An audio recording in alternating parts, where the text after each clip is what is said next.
Hello everyone. Great to have you. This has been a great conference so far, and right now we have one of the topics that is during this year and last year people have been asking a lot about this, and our topic today is what are NFTs? What are NFTs, and why are they shaking up the art world? And with me here is Louis and Whitney. They're going to help us, dissect and dig deep into this topic. We appreciate you guys for coming on. I'm Tongai Choto. I'm the co-founder of AfriBlocks. We are a global Pan-African freelance marketplace, and this conference has been amazing. We've been seeing, so many blockchain leaders sharing their information, sharing their knowledge for the benefit of the communities, Black communities globally. So at this stage, I'm just going to give a chance to Louis and Whitney to introduce themselves. I guess Louis, you can start off. Thanks. Okay, thanks so much, and thanks so much for having me. As you can see, it is not daytime where I am. I'm a few hours ahead of you all. I live in the Philippines. I've lived here all my life. I'm a tech entrepreneur. I got into cryptocurrencies back in 2014, right around the time that Mt. Gox imploded. So not the best time to get into it. But I did get into NFTs in 2017, which turns out, is one of the best times to have gotten into it because I got in kind of at the very beginning. And I'll be able to talk about that journey for me a little bit over the course of this session. I'm one of the world's first NFT artists. In the project that we kind of minted on the blockchain is actually mentioned in the Ethereum white paper that describes how NFT technology is supposed to work. So like we were one of the first examples of this stuff. And it's been a wonder to kind of observe it from then all the way to kind of where it is now, which is like, it feels like it's a real part of the traditional art industry. So yeah, very excited to speak to all of you. Great. Thank you. Hi everyone, my name is Whitney. I'm currently based in Trinidad and Tobago, so I'm outside, so please excuse any background noises. But I went to Howard University, graduated in 2018, and I got into blockchain through the Howard community back in 2018, like late 2018. Actually, I'm getting my years mixed up. Late 2017, where I was pursuing fintech startup at that point, where blockchain would have been able to enable us to do cross-border transactions. Since graduating in 2018, I joined Microsoft early 2019, where I got into a lot of like enterprise private blockchain consortiums. That was the first time I was introduced to NFTs, where we were utilizing it to create like a train ticket or transit ticket per passenger in like a mass mobility application that we were designing. Since then, I got reintroduced to it early this year in regards to art, where a lot of different art curators and artists themselves kept reaching out to me to like design an NFT strategy for them. And also I forgot that I also did a project in gaming with Finite Labs, where we use NFTs for to create like scarcity in that game. So that's pretty much my background, where I'm a software engineer, still working at Microsoft, and I look forward to chatting about NFTs today. Great. Thank you. So I think the first question that I can pose to Whitney first and then to Louis is, what are NFTs? I'm sure by now everyone knows non-fungible tokens, but we're trying to get to that really basic understanding of, okay, what are really are they? Because what people do sometimes, they just hear jargon and then they don't ask further because they don't want to act like they don't want they're not understanding. So yeah, I'll pose that question to Whitney to begin. Sure, yeah, and I would love to hear Louis' response to this from like an artist perspective. So from my understanding of NFTs, it's pretty much a smart contract, which is like legal, let's say a folder that pretty much takes in a unique asset, whether that's art, real estate, any sort of unique tangible or intangible, digital first or non-digital asset. And it pretty much creates a digital representation that captures who owns this asset. And then this NFT, because it's like created in the digital world, forever holds the person who was the creator, as well as who is the current owner of that asset. And now we are able to enter into a world of trade and transfer of ownership where no one rights like, I guess, taken away from them. And the legal contract that exists in the smart contract is forever respected. So that's my understanding of NFTs. Cool. Great. What I Maybe, thought yeah. was, Yeah, I'll do a quick one also. So I mean, NFTs probably the worst marketing term ever come up with for a technology that's actually quite good, right? It's actually quite game changing. I'm still hoping that someone will eventually come up with a better word for this stuff, just because it is ridiculous that we have to keep doing these definitions, because it's, you know, it's not great. It's not well named. That being said, the important part of the NFT acronym is just the T. You can forget the N and the F because those are just confusing. The T part is token. That is a digital representation of something. And in this case, the something is ownership, and as Whitney said. And what's really interesting about the token, meaning ownership thing, is that, you know, digitally, we've never had that before, especially for certain things like digital art. And the problem with digital art is because I'll draw on Photoshop, for example, I save it, it's a JPEG, and as soon as a friend sees it on my feed, he can just take a screenshot of it, and now he's got a copy. And that's weird because, like, I guess that means he'll never pay me for it, right? So there's always been this problem with digital art where, there's never been a way for an artist to do a thing where they say this JPEG, this particular JPEG is the official edition, the official artist version of this piece. This is the one I'm going to sell, and this is going to be attached to a certificate of ownership. So if Whitney wants to buy my piece, all we have to check is whether or not the token, the certificate of ownership, has moved. Where is it now? Is it with me? If it's with me, then Whitney has not bought it. If Whitney has it, then Whitney has bought it, and then it's no longer with me. I'm no longer the owner. And that has always been missing from digital art. And that's, I guess, kind of the game-changing effect of finally having NFTs, that the concept of it has been missing from the internet for so long, because there's never been a way to do that before. And that's why it's such a big deal for digital artists. I mean, for all artists, but for the digital artists most especially, because it's always just been harder for the digital guys. Yes, and I want to Understood. follow up on that Yeah. definition where it's like the key is really ownership. Because if you look at like the digital world that we live in, you can easily screenshot a picture, right? Or you can like copy that picture and carry it. But there's a certain type of individual who wants to actually own it, and there are certain types of benefits that come from ownership. So NFTs just enable that very efficiently. Yeah, so one interesting question I had was, I was trying to explain to my colleagues what are NFTs, and the question was, if I create an NFT, who's going to buy it from me and why, especially if they are able to get the same image from the internet or somewhere else? Like, what's going to push me to buy your NFT for that value? So I guess it also gets into the space of that supply and demand theory, like people buy and determine their own value. So the question to Louis is around what determines that value of an NFT, and why would someone want to buy my picture? We can take the screenshot. Right. Well, maybe one way to answer that question is to take an extreme example.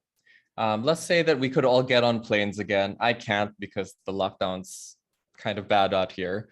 So, but let's pretend that we could all get on a plane and we can go to Paris, the Louvre, and see the Mona Lisa, right? I've seen the Mona Lisa once in my life. I thought it was wonderful. It was a little small, but anyway, that's beside the point. If I take a picture of the Mona Lisa and you take a picture of the Mona Lisa, in fact, let's all take a picture of the Mona Lisa. Does that mean that we own it just because we have those photos on our phone? I mean, obviously, it's very obvious to all of us here that that's not the case. No one owns it just because they took a photo of it, right? That's kind of one of the biggest misconceptions when it comes to the whole NFT argument about the whole screenshotting thing and all of that stuff. Like, just because you took a screenshot of something does not mean that you own it. And as Whitney said it earlier already, there are some rights involved when you own something. And primarily, the thing that is the most important there is that you have the right to resell it. And so when we talk about what is the value of an NFT and how do we determine that value, actually, the answer to that is we don't. The market does. The market determines the value. So if one of you guys bought one of my pieces, let's say you bought it for 1 Ethereum, firstly, I would say thank you very much. But like the reason why you're doing that is because you are hoping, perhaps you are hoping at some point in the future to resell it at a price that is greater than 1 Ethereum. And let's say that it was 2 Ethereum. What has happened for you? Well, you've doubled your money. You've made someone else happy because that guy probably believes that he can resell this at some point for maybe 4 Ethereum or something else, right? So the motivation is kind of very similar to traditional art itself. This is, by the way, exactly the same behavior as traditional art. Like the people who spend millions of dollars on a Damien Hirst or any of these other kind of more traditional artists, they're doing it because they need an alternative investment vehicle. And for some, it'll be like just because they love art, right? But generally speaking, artwork is an uncorrelated long-term investment that is good to have in your portfolio because it kind of diversifies you a little bit. So that's the motivation for traditional art. It's the same motivation for kind of the NFT art collectors, I think. Yeah. I love how Louis said that it's a diversification of your financial portfolio, because often folks in the Black community, we don't even get to a point where we're like, all right, do we have a very well-balanced portfolio? And sometimes we don't even get to the point of thinking, how do we transfer our wealth to our... And a lot of like the 1% have realized that art is the best way to transfer wealth, because when you hand on this art, you don't trigger like a tax event. Versus if you have to give someone your 401k or your stocks, usually they have to pay taxes on receiving.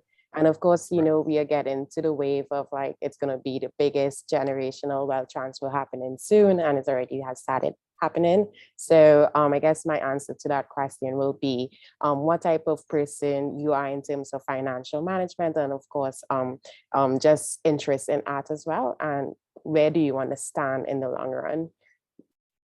Yeah, I think that what you just introduced is very key, like diversification of your financial investments or portfolio, which is, I think, since the first half of 2021 alone, NFTs have generated about 2.5 billion in sales.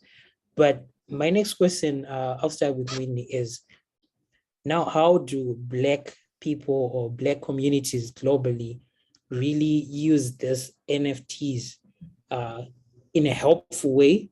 Because in any good technology, there probably some people are doing something bad. Some people are probably just pumping and dumping and things like that. So as Black communities, how do we become aware of all these things? And when we get into participating, make sure that we're participating in a way that is helpful, to anyone in the Black community globally? Yeah, that's a really good question. And I think I will tackle that from 2 perspectives. One is the creator rights, where in the Black community, we have like a long history of being like natural creators. We create trends. We are like super talented with our art, all expressions of art, whether it's music, digital art, physical art, painting, and so forth. So one way the Black community can tap into this to NFTs is by, if you're naturally an artist right now, or if you're actually an artist right now, you should be looking into how can you utilize NFTs to become like your representation of your rights, right? And we have history of course, as well, of like losing our rights to the things that we create, where maybe we created the light bulb, right? But right now we have white inventors who get the credit for that. And that white inventor and his family may be getting royalties for generations and generations to come, but the same cannot be said for Black creators. So now that we have a technology that enables undisputed ownership rights and creator rights, I think Black artists should definitely figure out who they can talk to, how they can learn, how they can start representing their art in the NFT space to ensure that, let's say, centuries from now, they can still potentially collect royalties from that. And the fact that their creator rights will never be revoked from them. And then in addition, the other part of it is for the collectors, where like we said, we have a lot of folks who have made a lot of money in cryptocurrency already, or who is still now being introduced to cryptocurrency. I believe collecting art is more of like a long-term wealth strategy. And of course, you can do quick flips now as well and still like get benefits from them. But I think this really comes with financial literacy, where our collectors out there, or folks who really want to think generational wealth building, they should sit down with themselves or their community that they respect, or their financial advisors, and really strategize if they have room in their portfolio to buy NFT art, and then also learn how to identify the NFT arts that will truly have the value in the long term.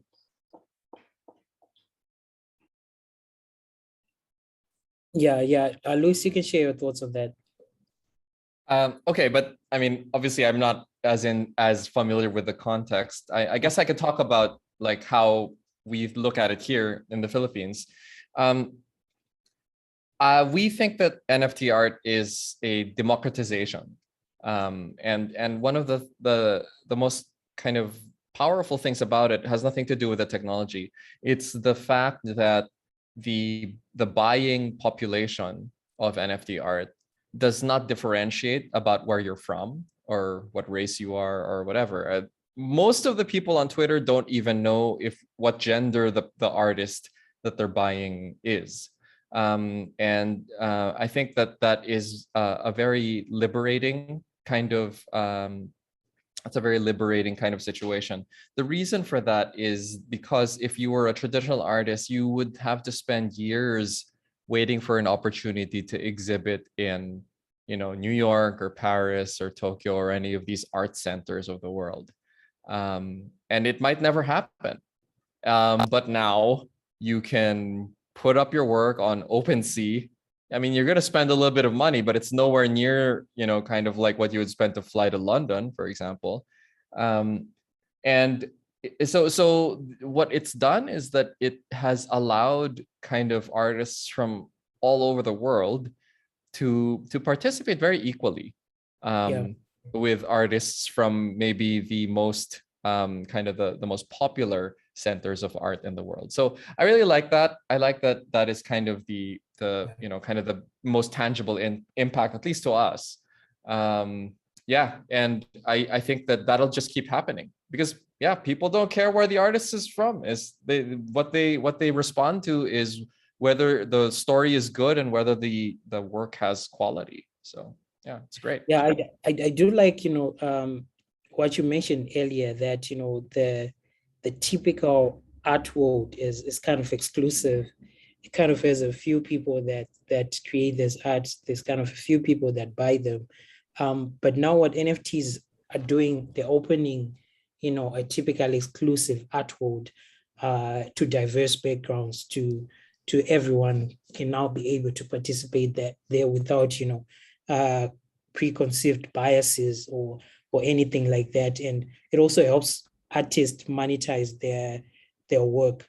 But what I would want to ask to Whitney is it been really helpful to artists of diverse background to be able to penetrate into this art world? Because one thing that we have realized is you can, like we mentioned before, you can create an artwork, post it as an NFT, and no one buys it. But we have also seen that, I think the largest to date has been like 69 million for an NFT. It's probably because those people are already in that kind of exclusive place. So how has NFTs allowed more artists to be involved in that art world, and now particularly the digital art world? I think Lewis hit it on the head. And yes, I will say it has revolutionized the access to the art world, especially the ability to auction art and sell art for Black artists. Specifically, if we look at traditional auction houses like Christie's, Sotheby's, is usually a type of art and artist you may see in those auction houses. And even outside of those like mainstream auction houses, you may just to get your art displayed in certain galleries and so forth, it is usually comes down to who you know and how much like reputation you have in art world. But oftentimes we see Black creators not even getting a chance to build like a reputation or getting an introduction to get their art featured, right? Even though they may go to like the scads of the world and so on. So I guess long story short, I think even though we are getting access to the world of selling and like the marketplace and auctions and so forth, there is still some element of having to be able to penetrate the exclusive art world that exists, because those are where the big monies will come from. Like for instance, like you said, some folks publish NFTs, but no one buys it, right? So I think my suggestion, or what I have seen been successful in that space, is different Black art correlations coming together. Like, for instance, there's Sinclair, who organized the Black art curation on the foundation site. Those artists are all diverse artists. They have great art. They were able to get like the right marketing and the right respect based on just coming together. So my answer to that will be, yes, there's still some inefficiencies you may face due to diversity and who you know, but the best strategy against that is optimizing how you do your marketing and coming together, like finding other artists, becoming collectives, and figuring out how you can mass market or mass spotlight each other versus going about it on your own.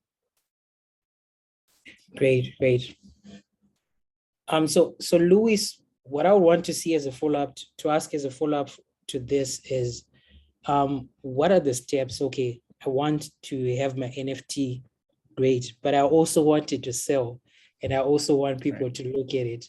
What would be your steps that you recommend someone who's out there wants to start? And should they do it first of all? What should their motivation be? Besides from the monetary, gains. Right. Yeah. So yeah, I've done a couple of workshops on this at this point because, like I said, I've had a bit of experience in this space. And the way I usually boil this down is I will say that there's only two things that matter if you are a new NFT artist. The first thing is that you need to have a unique story. And that story could manifest as maybe your art style is just really, really out of this world.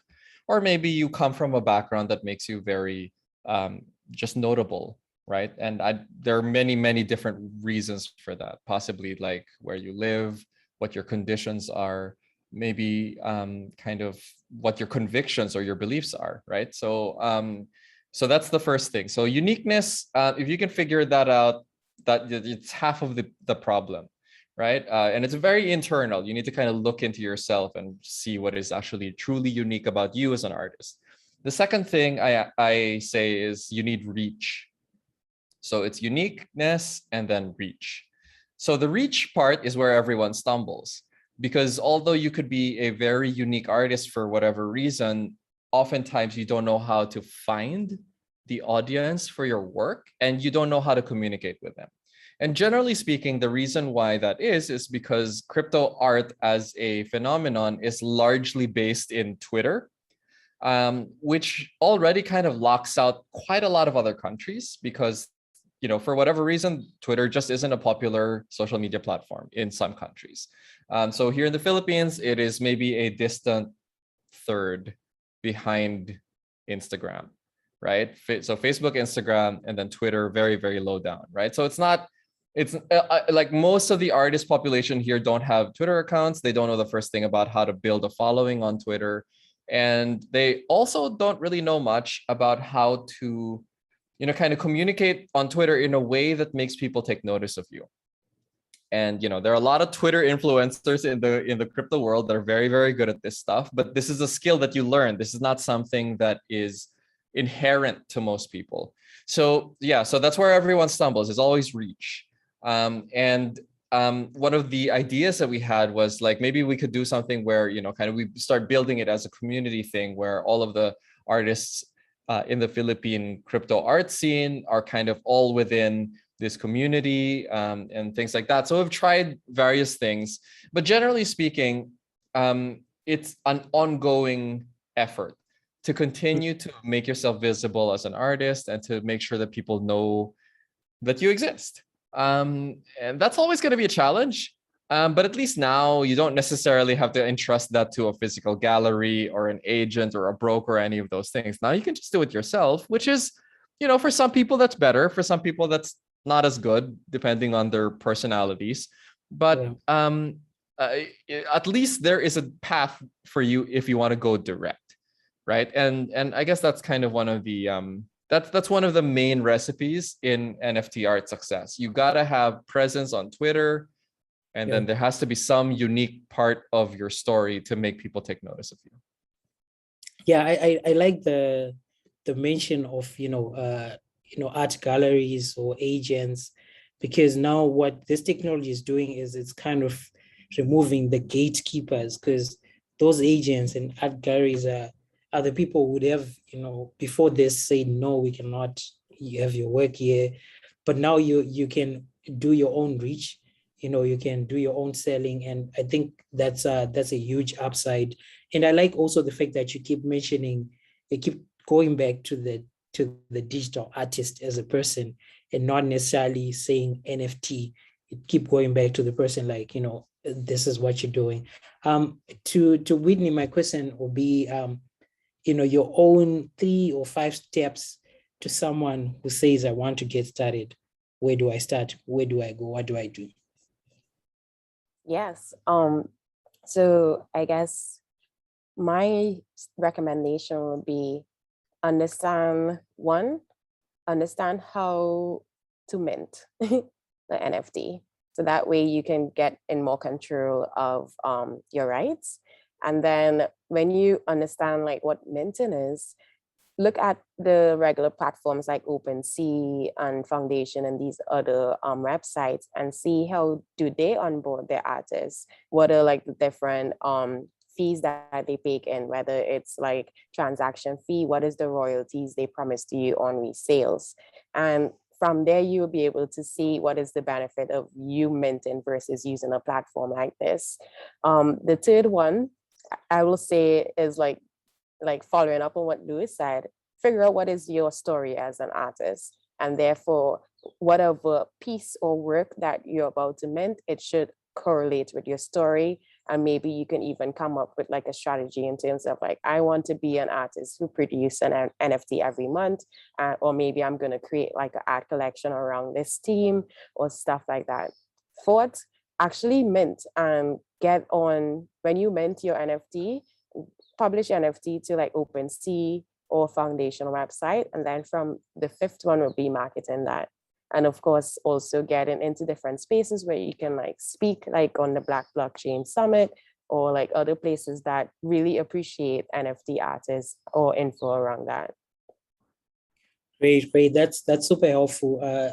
Thank you for that. To Luis, I'd like to ask, some platforms that you would recommend, that you've used, someone who is experienced in this space, and maybe, some advantages and disadvantages of, I don't know, 3 or 4 platforms that you recommend. Sure. Yeah. Well, I mean, most people will start with OpenSea just because that's the biggest. That's the one that's most stable. Last month, the month of August, it recorded $3 billion in sales just in that one marketplace. So they're breaking records all over the place over there. The problem with OpenSea is the same problem as a lot of the other open marketplaces, which is that there is a higher likelihood that an artist could list there and they're listing their work that it's not actually their work, because there's some challenges with verifying whether or not the artist is the true creator of the work that they just uploaded. So OpenSea struggles with that. And that is the case for other open marketplaces like Rarible also. Now, here's the trade-off. When you sell artwork on OpenSea, you are not even going to get charged 3% in sales commissions. It's less than that. And that's really interesting because if you're coming from a traditional art world, you're typically getting fleeced by about 30% from the galleries or the kind of, those types of exhibit areas. So it's a big difference. Now, but then in exchange, the trade-off is that in OpenSea, there is a small chance that there are some artists that are listing there that where they're actually fraudsters and that work does not belong to them in the first place. So that's kind of a risk. Now, the opposite of that are the marketplaces that are closed. They're curated. So examples of that are Nifty Gateway and Maker's Place. Both of these places I've sold art at. In these cases, you have to apply as an artist. So you actually have to wait for an interview. They'll establish all sorts of things about you before they'll decide whether or not to give you a slot. And because of that, it's much harder, right? You don't get any fraudsters there because it's often you'd have to wait in line for months to get a slot in Maker's Place or Nifty Gateway right now. But what they will take as a consequence of that is that they actually ask for something like 20% of the sale whenever a sale happens on their platform. I mean, they'll help you with marketing and promotion for sure. OpenSea will not. They don't have that in the 3% budget. So those are the kind of things you have to weigh, right? I mean, what is important to you? Or can you afford to wait? Or if you're just experimenting, maybe it's not worth the wait, right? Just like get that stuff on OpenSea and then see if you can, promote it enough that someone will buy it. Maybe that's enough, right? So there's lots of different pros and cons to either approach. The other thing I should mention also is that Maker's Place and Nifty Gateway both accept credit cards, not just Ethereum. So it's a very big market when you assume that people can just walk in with their MasterCard and spend $10,000 on art. They don't have to have that MetaMask set up. So that's a big deal. It's a very big advantage. Like the last time I sold on Nifty Gateway, I don't think anyone used Ethereum. I don't actually, probably not. I think it was all credit cards. And most of the stuff that I sell on Maker's Place, at least 50% of my sales on Maker's Place is just credit cards. It's not Ethereum at all. Okay, that's pretty interesting. Something I didn't know. I would like to ask, someone asked me about Mintable. I don't know if you know that platform. Mintable. Yeah, I've not tried it. There's so many of them now. There's at least 30 platforms out there. And they're all trying to kind of position themselves in a way that is going to make them kind of the next big auction house of the internet, right? OpenSea seems to be the one that is the furthest in the lead, but like I know that Maker's Place just raised a very, very large investment round. So it's possible that they're going to start doing some pretty big things also. I mean, there's a lot of competition in the space right now, as you know, because there's so much money being thrown around also, right? Great. I would like to ask Whitney about CryptoKitties, because it seems like it was one of the first use cases, if I would say, for NFTs. I'm not sure how they're doing right now, but I'm sure people would like to have some connection between CryptoKitties, the way it blew up and where it is now, and the shift to now this digital art.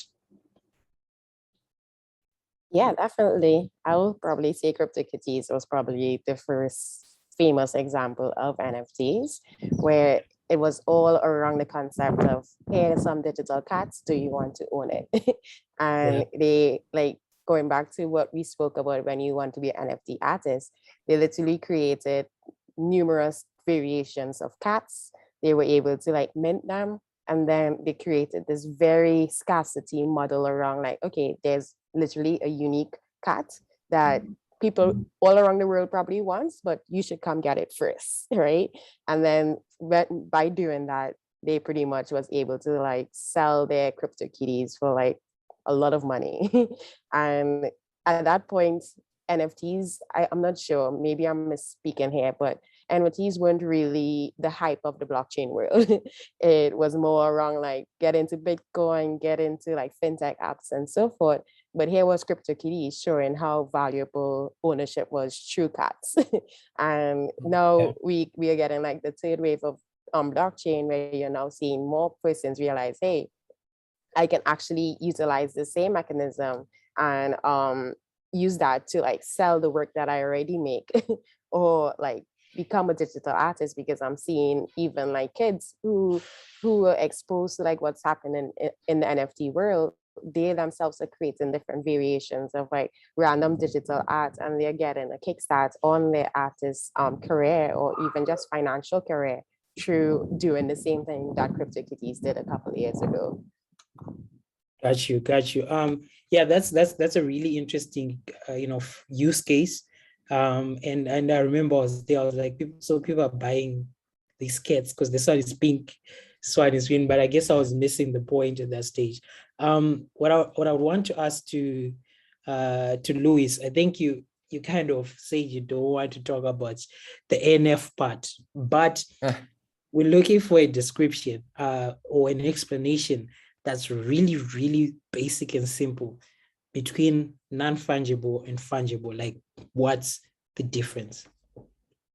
Okay, sure. Well, I guess we're gonna have to talk about what fungible means first. And what fungible means is that any two copies of this thing are interchangeable. It does not matter which copy you have. So when we're talking about $100 bills, it does not matter which $100 bill you have, as long as it's still, kind of whole, it's usable. Non-fungible means the opposite. Every copy of it potentially is different, and different to the extent that it's like each one could possibly even have a completely different value as the other. So for example, like when you are an artist who does multiple editions, like say I created a piece of artwork and I decide I'm going to sell 10 copies of this artwork. Typically edition number 1 and edition number 10 are more expensive than 2 through 9. And there's no logical reason for that. You would think that it would just be the same to most people, but some people like it when they say, I bought the very first edition of this guy's work. Some other people say, I bought the very last one because all the other 9 had been bought and I was the last guy to scoop up the remaining copy. And because of that, on average, you'll see kind of these different prices for these copies, because every copy is different and there is a different value that has been somehow ascribed to them. And that's it. That's kind of I'm sorry, that wasn't very short. I got too much into the example, but the idea is kind of the same, right? Every copy is different in a non-fungible scenario. Yeah. I when you just mentioned the $100 bill, I just got an idea. Like I have these two $5 notes, and I have this one $10 note. So these are exchangeable. Yeah. Like they have the same value. These are 2, this is 1, but they have the same value. And I guess that's what fungible means. But non-fungible is like you cannot exchange this $5 for anything else because it's unique in its own way. Right. So I think that's the simplest. We're running out of time, but this was super exciting. So yeah, thank you so much for joining us on this exciting topic on NFTs. I hope our audience picked a thing or two. And yeah, this is the Black Blockchain Summit. Appreciate you, Louis. Appreciate you, Whitney. Hope to have you again. Thanks, guys. See you again soon. All right.